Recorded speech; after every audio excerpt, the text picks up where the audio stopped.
الرجیم بسم اللہ الرحمن الرحیم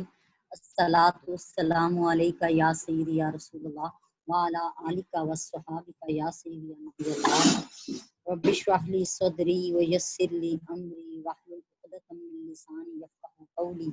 واجعل لی وزیرا من اہلی رب زدنی علما رب زدنی علما رب زدنی علما رب یسر ولا تعسر وتمم بالخیر وبک نستعین اللہم اجرنی فی مصیبتی واخلف لی خیرا منہا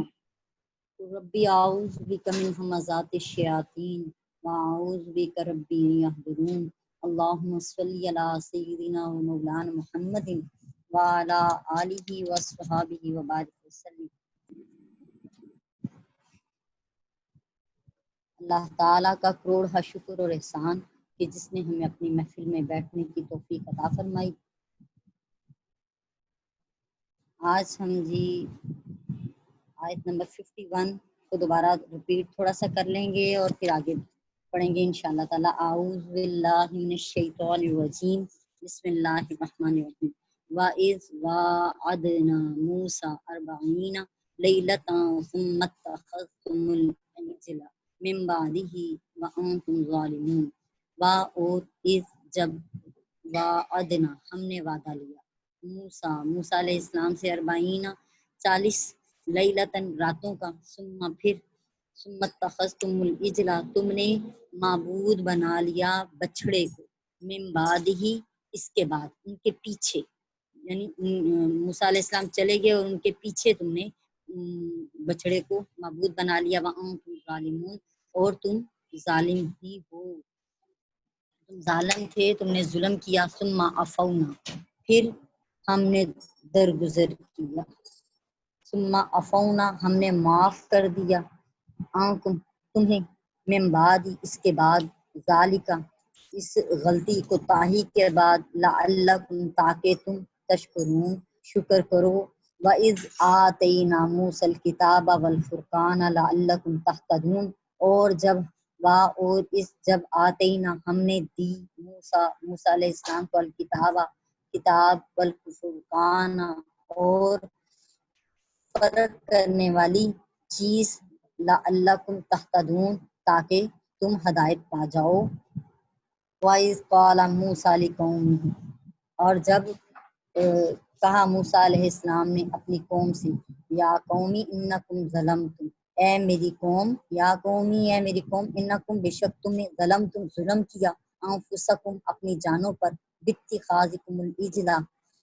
معبود بنا کر بچڑے کو معبود بنا کر تم نے اپنی جانوں پر ظلم کیا۔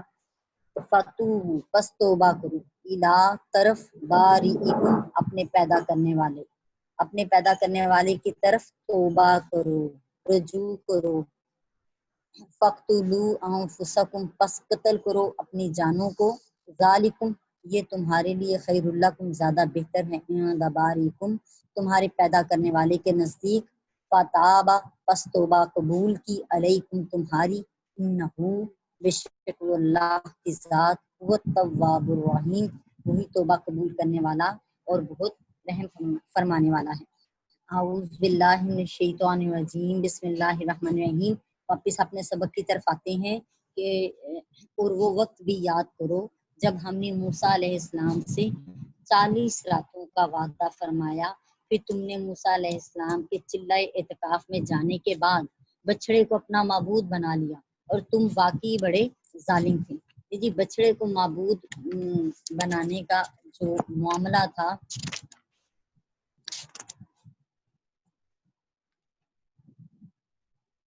وہ بھی بیان کر دیتے ہیں۔ کل ہم نے موسیٰ علیہ السلام کے نسب وغیرہ سارے بیان کر دیے تھے۔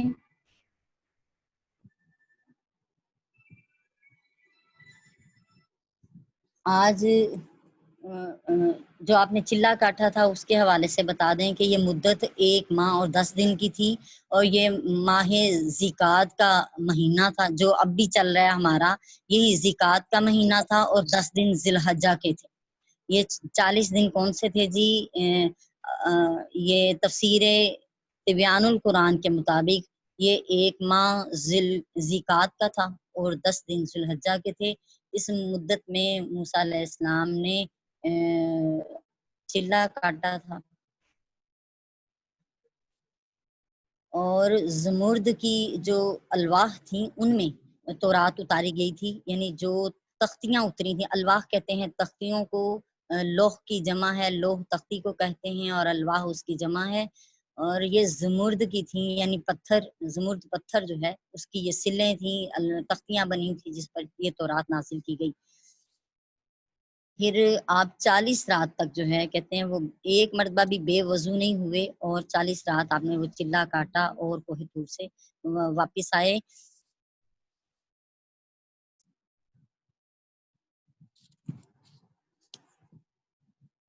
اب انہوں نے بچڑے کی عبادت کیسے شروع کی، اس کے حوالے سے آپ کو بتائیں گے کہ موسیٰ علیہ السلام جب واپس آئے وہاں پہ تو موسیٰ علیہ السلام بڑے غصے میں تھے اور فرمایا میری امت، کیا تم سے تمہارے رب نے تورات عطا کرنے کا اچھا وعدہ نہیں کیا تھا؟ پھر کیا تم پر بہت طویل مدت گزر گئی تھی، یا تم نے یہ چاہا کہ تم پر تمہارے رب کا غضب نازل ہو کیونکہ تم نے میرے وعدے کے خلاف ورزی کی ہے؟ تو اس پر ان کی قوم نے کہا کہ ہم نے آپ سے وعدہ خلافی نہیں کی، بلکہ ہم پر قوم فرعون کا بھاری بوجھ تھا، ان کے زیورات کا، کہ جس دن یہ وہاں سے نکلے ہیں مصر سے، تو انہوں نے ایک دن پہلے ان سے ادھار میں ان کے زیورات مانگے، اور اپنے ساتھ زیورات بھی ان کے رکھ لیے، ان کے کپڑے رکھ لیے، زیورات رکھ لیے اپنے ساتھ، اور یہ وہاں سے نکل آئے، اور وہی زیوراتوں کے اتنا بوجھ تھا ان کے اوپر کہ وہ ان کو مشکل لگ رہا تھا ان سب کا اٹھانا۔ کہا ہم نے ان زیورات کو آگ میں ڈال دیا، اور سامری نے بھی اپنا حصے کے زیورات آگ میں ڈال دیے، پھر اس نے ان کے لیے بچڑے کا بے جان جسم نکالا جو بیل کی سی آواز نکالتا تھا۔ لوگوں نے کہا یہی موسیٰ کا معبود ہے اور تمہارا معبود ہے۔ کیا یہ لوگ اتنی بھی سمجھ نہیں رکھتے تھے کہ وہ بچڑا تو ان کی کوئی کسی بات کا جواب بھی نہیں دے سکتا، اور نہ ہی وہ ان کے لیے کسی نفع کا مالک ہے اور نہ ہی کسی نقصان کا مالک ہے؟ بے شک ہارون علیہ السلام نے انہیں پہلے ہی کہہ دیا کہ اے میری قوم، تم بچڑے کے ذریعے آزمائے جا رہے ہو، بے شک تمہارا رب رحمان ہے، سو تم میری اتباع کرو اور میرا کہنا مانو۔ انہوں نے پھر بھی حضرت ہارون علیہ السلام کی بات نہ مانی اور اپنی ہی پوجا پر جمے رہے، یعنی اسی بچڑے کے آگے جم کر بیٹھ گئے اور اس کی عبادت کرنی شروع کر دی۔ موسیٰ علیہ السلام جب واپس آئے تو انہوں نے کہا کہ اے ہارون، جب آپ نے انہیں گمراہ ہوتے دیکھا تو کیوں نہیں آپ نے ان کو روکا، اور آپ نے میری نافرمانی کیوں کی؟ تو موسیٰ علیہ السلام ہارون علیہ السلام نے کہا کہ اے میری ماں کے بیٹے، میری پکڑ نہ فرمائیے، مجھے ڈر تھا کہ کہیں آپ یہ نہ کہیں کہ میں نے بنی اسرائیل میں پھوٹ ڈال دی ہے اور میرے حکم کا تم نے انتظار نہیں کیا۔ موسیٰ علیہ السلام نے سامری سے پوچھا کہ اے سامری، تیرا کیا بیان ہے، کیا وجہ ہے، تو نے یہ سارا معاملہ کیوں کیا کہ ان کے لیے بچڑا تیار کر کے دیا اور انہیں اس کی عبادت پہ لگا دیا؟ تو اس نے کہا میں نے وہ چیز دیکھی جو دوسروں نے نہ دیکھی۔ کیا دیکھا تھا اس نے حضرت جبرائیل علیہ السلام کو گھوڑی پر سوار دیکھا، اور اس گھوڑی کے نقش قدم کی مٹی جو ہے نا وہ اٹھا لی تھی، ایک مٹھی بھر لی تھی، پھر میں نے اس مٹھی کو اس بچڑے کے مجسمے میں ڈال دیا۔ میرے دل میں اس طرح بات آئی، آپ نے فرمایا اب تو یہاں سے دفع ہو جا، بے شک اب زندگی بھر تیری یہ سزا ہے کہ تو لوگوں سے کہتا پھرے گا مجھے نہ چھونا، مجھے نہ چھونا، تیرے لیے عذاب کا وعدہ ہے جو ہرگز تجھ سے نہیں ٹلے گا۔ اور اپنے اس معبود کو دیکھ جس کی پوجا میں تو جمع بیٹھا تھا، ہم اس کو ضرور جلا کر مسم کر دیں گے، پھر اس کی راکھ کو اڑا کر دریا میں بہا دیں گے، اور تمہارا معبود تو صرف اللہ ہی ہے جس کے سوا کوئی عبادت کے لائق نہیں، جس نے اپنے علم سے ہر چیز کا احاطہ کر لیا ہے۔ تو یہ سورۃ طٰہٰ میں اس کا واضح سارا بیان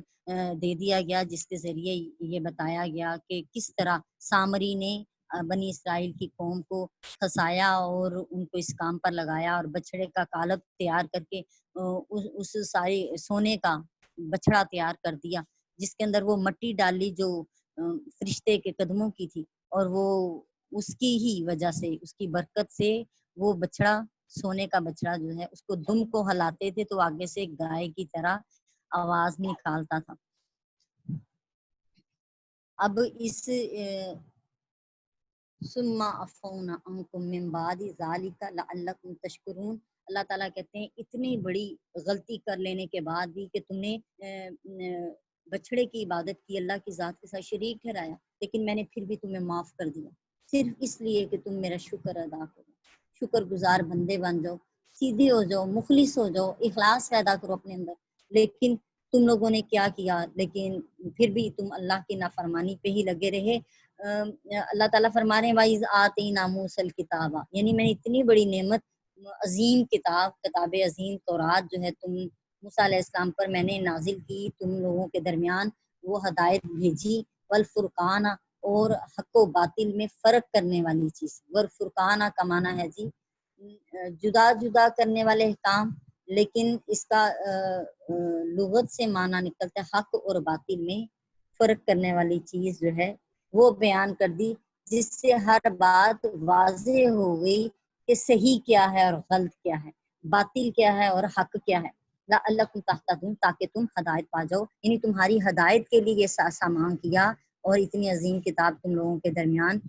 بھیجی دی، تاکہ تم اس کے مطابق چلو، عمل کرو اور اللہ کے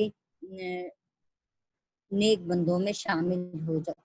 وَإِذْ قَالَ مُوسَىٰ لِقَوْمِهِ يَا قَوْمِ إِنَّكُمْ ظَلَمْتُمْ أَنفُسَكُمْ، اور جب کہا موسیٰ علیہ السلام نے اپنی قوم سے کہ اے میری قوم، بے شک تم نے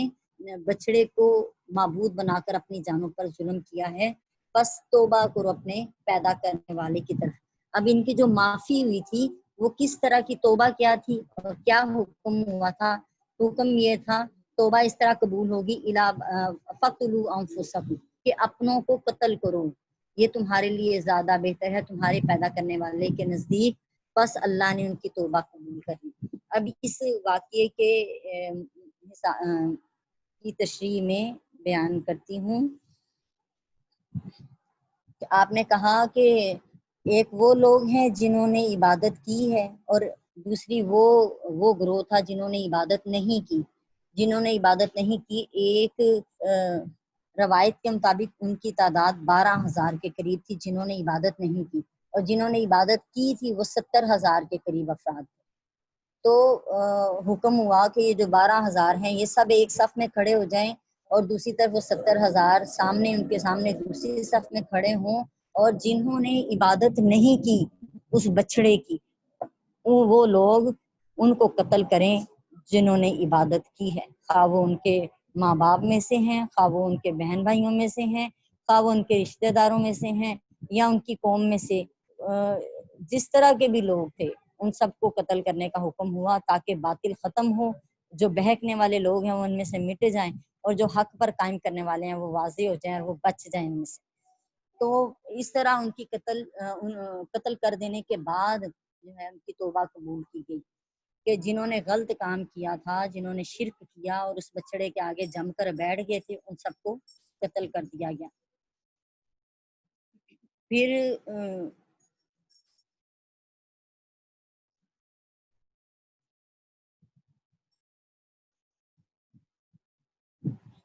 یہ بنی اسرائیل کی توبہ تھی، اور ہمارے لیے توبہ یہ ہے کہ ہم گناہوں پر آنسو بہائیں، گناہ کو فوراً چھوڑ دیں اور اللہ سے وعدہ لیں، اور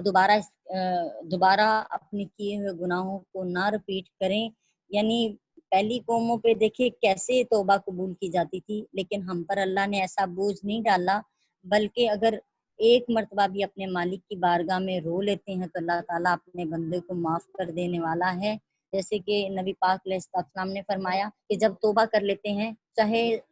آسمان بھر جائے ان کی گناہوں سے، لیکن جب سچے دل سے وہ توبہ کرتا ہے تو اللہ تعالیٰ اس کی معافی فرما دیتا ہے، اس کو معاف کر دیتا ہے۔ اور توبہ کرنے والا ایسا ہی ہے، اخلاص کے ساتھ توبہ کرنے والا ایسا ہے جیسے کہ اس نے کوئی گناہ ہی نہیں کیا، اس طرح اللہ تعالیٰ جو ہے اس کی معافی فرماتا ہے۔ وَإِذْ قُلْتُمْ يَا مُوسَىٰ، اور جب تم نے کہا اے موسیٰ، لن نؤمن، ہرگز ہم ایمان نہیں لائیں گے، لاکا تجھ پر، حتیٰ جب تک نر اللہ، ہم نہ دیکھ لیں اللہ کو جہرتاً واضح، کھلم کھلا ظاہر، فاخذتکم الصاعقۃ، بس تمہیں پکڑ لیا ایک کڑک نے، وانتم تنظرون، اور تم دیکھ رہے تھے، یعنی تمہارے سامنے ہی ایسا معاملہ ہوا کہ موسیٰ علیہ السلام نے جب یہ معاملہ کیا، ان کی توبہ قبول ہو گئی، تو باقی لوگوں میں سے اپنی امت کے انتہائی نیک افراد جن کی تعداد 70 تھی، ان 70 افراد کو لے کر کوہ طور پر گئے اور اللہ سے معافی طلب کرنے کے لیے کہ جا کے اللہ کی بارگاہ میں معذرت کریں۔ جب موسیٰ علیہ السلام ان کو لے کر کوہ طور پر گئے تو انہوں نے حضرت موسیٰ علیہ السلام سے کہا کہ آپ اپنے رب سے یہ سوال کریں کہ ہم بھی اپنے رب کا کلام سن لیں۔ حضرت موسیٰ علیہ السلام نے فرمایا اچھا ٹھیک ہے۔ حضرت موسیٰ علیہ السلام جب پہاڑ کے قریب پہنچے تو ایک بادل آیا اور اس نے پورے پہاڑ کو ڈھانپ لیا۔ حضرت موسیٰ علیہ السلام اس بادل میں داخل ہو گئے اور قوم سے کہا تم قریب آ جاؤ۔ جب حضرت موسیٰ علیہ السلام اپنے رب سے ہم کلام ہوتے تو ان کی پیشانی پر بہت چمکدار نور ظاہر ہوتا جس کو دیکھنے کی کوئی انسان تاب نہیں لا سکتا تھا، تو وہ اپنی پیشانی پر نقاب ڈال لیتے۔ جب قوم اس بادل کے اندر داخل ہوئی تو سجدے میں گر گئی۔ حضرت موسیٰ علیہ السلام اللہ سے کلام کر رہے تھے، وہ سن رہے تھے۔ جب موسیٰ علیہ السلام فارغ ہوئے اور بادل چھٹ گیا تو یہ لوگ حضرت موسیٰ علیہ السلام سے کہنے لگے، یہی 70 لوگ کہنے لگے ہم ہرگز اللہ پر ایمان نہ لائیں گے جب تک کہ اللہ کو بالکل ظاہراً نہ دیکھ لیں۔ تو یہ ان کی کیسی جرت تھی کہ اللہ کی بارگاہ میں بجائے کہ اخلاص پیدا ہوتا اور سچے دل سے ایمان لے کے آتے، بلکہ ایک اور بڑا دعویٰ، ایک اور بڑا مطالبہ جو ہے انہوں نے موسیٰ علیہ السلام سے کر دیا کہ ہمیں ظاہراً اللہ پاک کو دکھاؤ، ان سے اللہ سے کہو کہ ظاہر کرے اپنے آپ کو تاکہ جو ہے نا ہم دیکھ سکیں، کیونکہ یہ ہٹ دھرمی تھی کہ کلام بھی سنا اپنے کان سے لیکن پھر بھی اللہ کا انکار کیا اور اس میں کجی تلاش کی اور مزید نیا جو ہے انہوں نے مطالبہ پیش کر دیا۔ کہتے ہیں اسی وقت ان پر بجلی کی ایک کڑک آ پڑی اور وہ سب مر گئے کہ ہر آنکھ کے اندر وہ قوت نہ تھی کہ موسیٰ کہ وہ اللہ تعالیٰ کی ذات کو دیکھ سکتے۔ حضرت موسیٰ علیہ السلام نے اللہ سے دعا کی اور عرض کیا اے اللہ اگر تو چاہتا تو ان کو پہلے سے ہی ہلاک کر دیتا، جب میں اپنی قوم کے پاس جاؤں گا تو میری کیسے تصدیق کریں گے کہ وہ کڑک سے ہلاک ہو گئے اور آئندہ مجھ پر کب اعتماد کریں گے۔ حضرت موسیٰ علیہ السلام مسلسل دعا کرتے رہے، بالآخر اللہ تعالیٰ نے ان میں روحیں لوٹا دیں۔ پھر بنی اسرائیل نے جو بچھڑے کی پرستش کی تھی اس پر ان کی توبہ قبول کی، مگر اللہ تعالیٰ نے فرمایا کہ ان کی توبہ قبول ہو گئی۔ اب یہاں پہ جو اللہ تعالیٰ کے دیدار کو طلب کرنا ہے وہ ناجائز تو نہیں، لیکن انہوں نے آواز سنی اور سننے کے بعد سرکشی کی نیت سے انہوں نے ایسا کیا کہ اب ایک معاملہ سن لینے کے بعد بھی ایمان نہ لائے، بلکہ اس چیز پر اڑ گئے کہ نہیں ہمارے سامنے اللہ کو ظاہراً دکھاؤ تو پھر ہم ایمان لے کر آئیں گے، ورنہ ہم ایمان نہیں لائیں گے۔ ثم بعثناکم من بعد موتکم لعلکم تشکرون، اس کے بعد ہم نے تمہارے مرنے کے بعد تمہیں زندہ کیا۔ ثم بعثناکم، پھر ہم نے تمہیں زندہ کیا، من بعد، اس کے بعد، موتکم، تمہارے مرنے کے، لعلکم، تاکہ تم تشکرون، شکر ادا کرو۔ اللہ تعالیٰ نے ان 70 لوگوں کو دوبارہ سے زندہ کر دیا اور زندہ کر کے وہ اپنی قوم کو لے کر واپس گئے، اور پھر ان کا یہ قتل کرنے کا معاملہ جو تھا، توبہ کا جو حکم ہوا کہ وہ ایک دوسرے کو قتل کریں گے تاکہ برے ختم ہو جائیں اور دوسرے لوگ جو ہیں جو سچے لوگ ہیں وہ ظاہر ہو جائیں۔ وَظَلَلْنَا عَلَيْكُمُ الْغَمَامَ، اور ہم نے سایہ کیا تم پر، غمام، بادل کا، وَأَنزَلْنَا، یہ بھی اللہ نے نعمت ان کو بنوائی ہے، اور ہم نے نازل کیا تم پر، علیکم المن والسلویٰ، من و سلوہ تم پر نازل کیا، کلوا من طیبات ما رزقناکم، کہ کھاؤ اس میں سے جو پاکیزہ ہے جو ہم نے تمہیں دیا ہے، وما، اور نہ ظلمونا، ظلم کرنا، وما ظلمونا، اور نہیں ہم نے ظلم کیا، ولکن کانوا، لیکن تھے، انفسہم، وہ اپنی جانوں پر یظلمون، ظلم کرتے، لیکن وہ خود ہی اپنی جانوں پر ظلم کرتے تھے۔ بنی اسرائیل کا اصل وطن جو تھا ملک شام تھا، کہتے ہیں حضرت یوسف علیہ السلام کے ملک شام میں ان پر حملہ ہوا اور عمال کا جو ہے ان پر حملہ آور ہوا. بڑے جنگجو قوم تھی یہ. انہوں نے حملہ کر کے انہیں قید کیا. قید کر کے یہی فرعونی جو ہیں فرعون کو اپنے پاس ادھر مصر میں لے گئے اور باقی ان کے ملک شام پر قابض ہو گئی ہے. جب یہ غلامی سے نجات پائی انہوں نے فرعون کی غلامی سے تو حکم ہوا اللہ تعالیٰ کی طرف سے کہ بنی اسرائیل اس عمالقہ سے جنگ کرو اور ان سے اپنا وطن آزاد کرواؤ. تو انہوں نے بجائے کہ یہ جا کے جنگ کرتے انہوں نے کہا کہ اے موسیٰ اس میں تو بڑے ہی جنگجو لوگ موجود ہیں اور ہم تو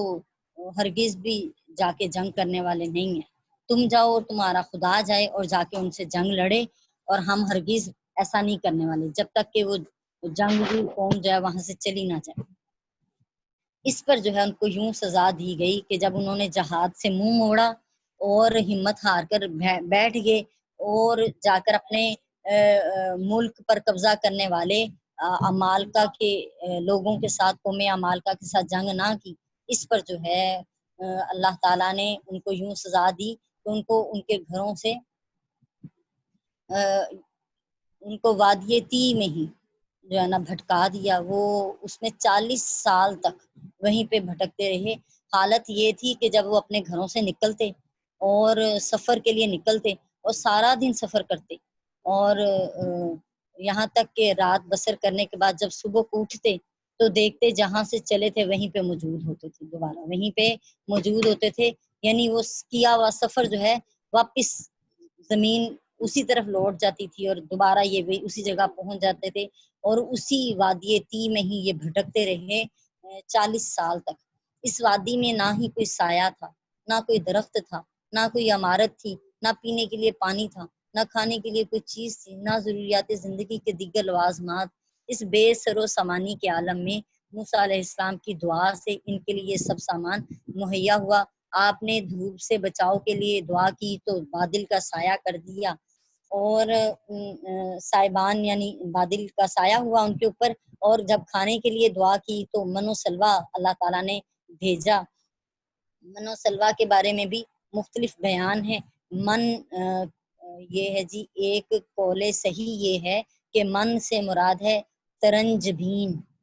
یہ ایک نفیس شیریں یعنی میٹھا ذائقے دار مادہ تھا جو شبنم کی طرح صبح کے وقت میں آسمان سے اترتا تھا اور چھوٹے چھوٹے درختوں پر یہ جم جاتا تھا آگے اور یہ لوگ وہاں سے اس کو اتار کے اس کو کھاتے تھے. میٹھا میٹھا ہوتا تھا یہ. اور سلوا کے بارے میں کہا جاتا ہے کہ وہ بٹیر تھا بھنا ہوا اترتا تھا. ایک روایت ہے کہ بھنا ہوا اترتا تھا اس کو کھاتے تھے. دوسری روایت یہ ہے کہ بلکہ یہ سنہری پرندہ آ کے قریب ہی درختوں پہ قریب ہی آ کے بیٹھ جاتا تھا یہ اور جو ہے نا ان کو یہ پکڑ لیتے تھے اور پکڑ کے جو ہے نا اس کو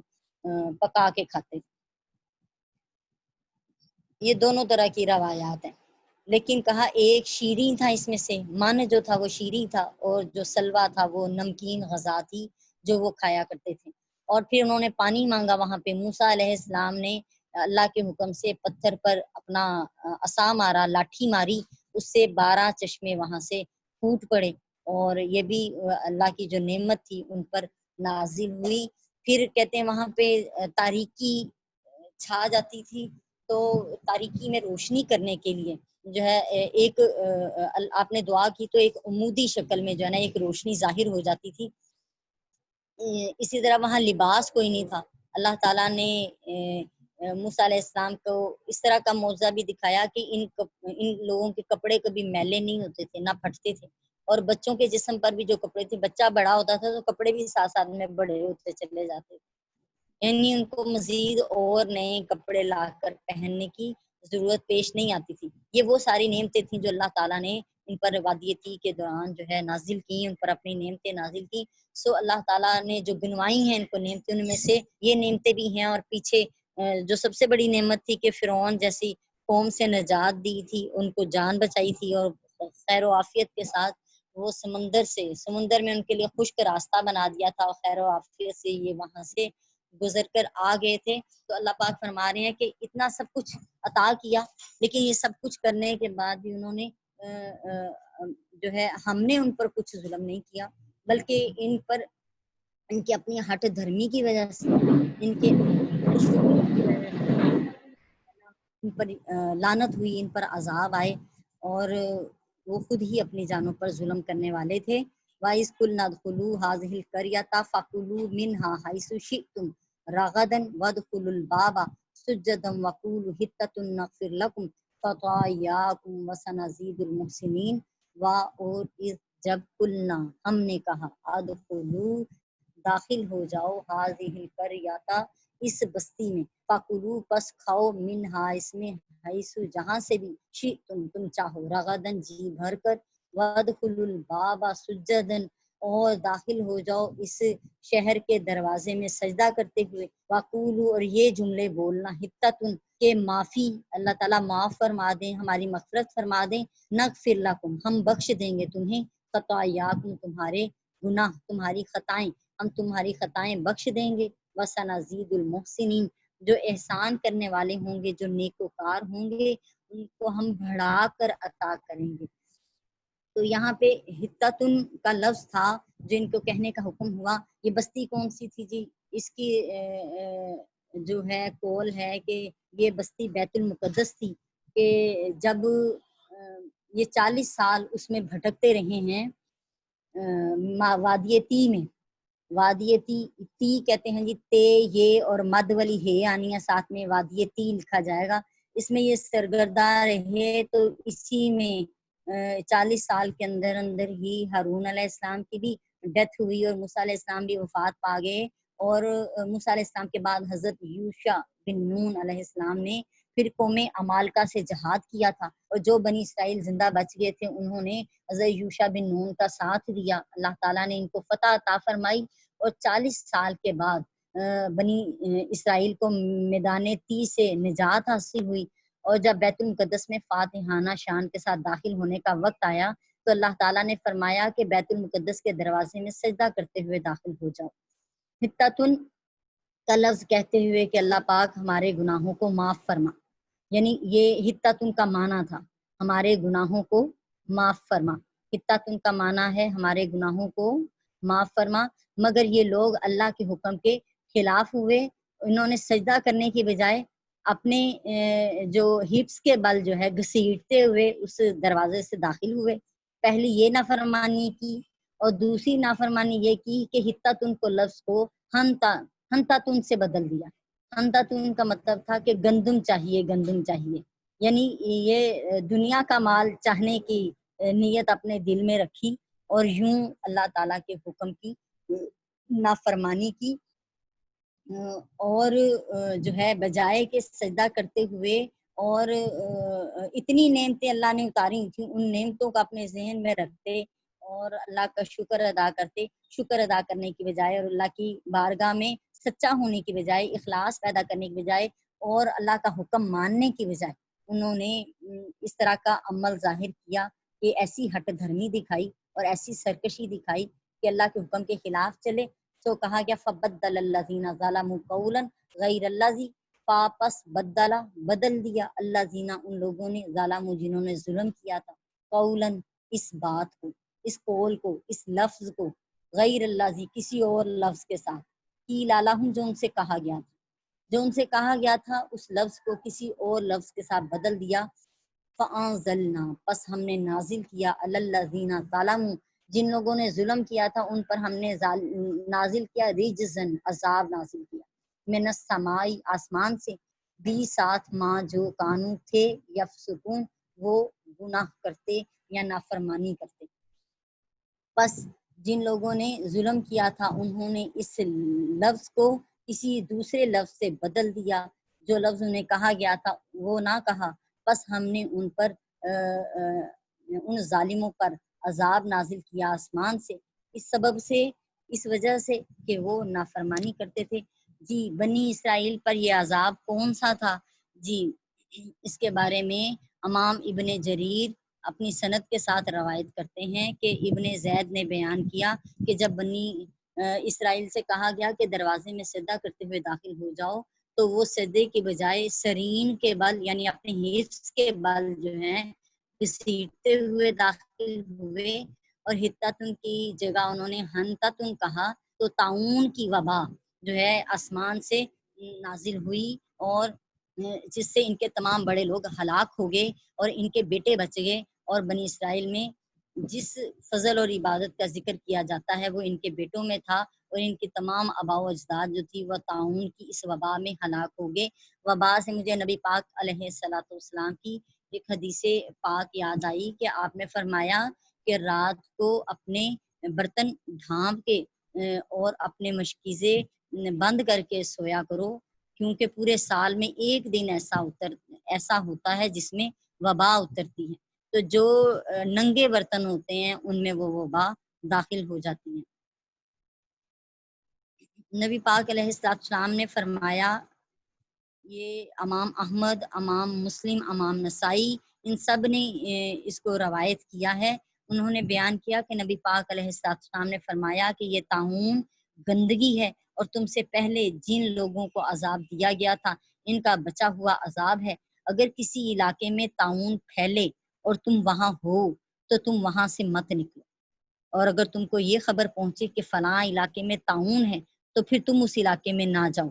لہٰذا یہ وبا کے حوالے سے روایت ہے اس میں کہ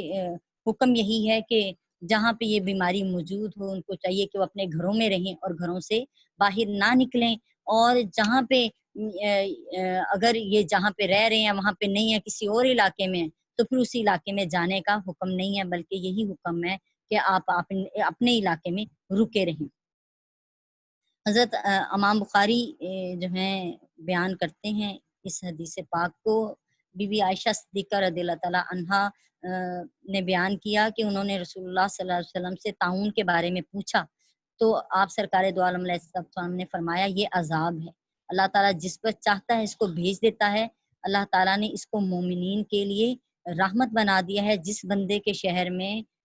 طاعون واقعہ ہو اور وہ صبر کے ساتھ وہیں ٹھہرا رہے اور اس کا ایمان ہو کہ اس کو وہی مصیبت پہنچے گی جو اس کی تقدیر میں ہے، تو اس کو ایک شہید کا اجر ہوگا۔ حضرت انس بن مالک رضی اللہ تعالی عنہ بیان کرتے ہیں کہ نبی کریم علیہ السلام نے فرمایا طاعون ہر مسلمان کے لیے شہادت ہے، یعنی اگر کوئی اس بیماری سے وفات پا جائے تو اس کو شہید کا درجہ عطا کیا جاتا ہے۔ اللہ تعالی ہمیں سمجھنے کی اور عمل کی توفیق عطا فرمائے۔ یہ طاعون کے حوالے سے یہاں پہ کچھ تھوڑی سی علامات بھی بتائی گئی ہیں کہ کچھ کا کہنا ہے کہ یہ پسوں کے کاٹنے سے مرض پیدا ہوتی ہے، اور اس میں یعنی وہ گلٹیاں سی بن جاتی ہیں، اور یہ گلٹیاں جو ہے کوہنیوں میں، بغلوں میں، ہاتھوں میں، انگلیوں میں، سارے بدن میں نکلتی ہیں، اور اس کے ساتھ سوجن ہو جاتی ہے، سخت درد ہوتا ہے، یہ گلٹیاں جلن کے ساتھ نکلتی ہیں اور ان کی جگہ سیاہ، سرخ یا سبز ہو جاتی ہیں، اور اس کی وجہ سے طبیعت میں گھبراہٹ پیدا ہوتی ہے۔ اللہ اپنی پناہ میں رکھے اور اپنی حفاظت میں رکھے، اور ہر وبا سے، ہر بلا سے نجات عطا فرمائے، اور اللہ تعالی ہمیں اپنا سچا اطاعت گزار بندہ بنائے۔ یہ سب کہانیاں اور قصے نہیں ہیں، بلکہ یہ ہماری اصلاح کے لیے ہیں کہ ہم اس کو سمجھیں، اس پہ غور و فکر کریں، اور خود جو ہے ان لوگوں کی طرح نہ ہو جائیں جن پر لعنت کی گئی ہے، جن پر عذاب اترے ہیں، اللہ کا غضب ہوا ہے، بلکہ ہم ان لوگوں کی طرح ہو جائیں جن پر اللہ کا انعام ہوا ہے۔ صراط الذین انعمت علیہم غیر المغضوب علیہم ولا الضالین۔ نہ تو ہم گمراہوں کے پیچھے چلیں اور نہ ہی ہم ان لعنتیوں کے پیچھے چلیں جن پر اللہ کا غضب ہوا ہے، بلکہ ہم اپنی اصلاح یوں کریں کہ ہم انعام یافتہ لوگوں کی زندگیوں کو پڑھیں، سمجھیں اور ان کے راستوں پر چلیں۔ انشاءاللہ تعالیٰ ان کے بیان بھی قرآن پاک میں چلیں گے، آئیں گے، اللہ تعالیٰ اپنے بندوں کی بھی تعریفیں بیان کریں گے، جیسے ہم نے شروع میں ہی پڑھ لیا تھا کہ وہ کون سے بندے ہیں، مومنین کی صفات پڑھی ہیں، تو ہم ان کو اختیار کرنے کی کوشش کریں اور اس پر عمل پیرا ہو جائیں۔ اللہ تعالیٰ ہمیں سمجھنے کی اور عمل کی توفیق عطا فرمائے۔ وما علینا الا البلاغ المبین۔ صدق اللہ العظیم۔ السلام علیکم ورحمۃ اللہ وبرکاتہ ومغفرتہ.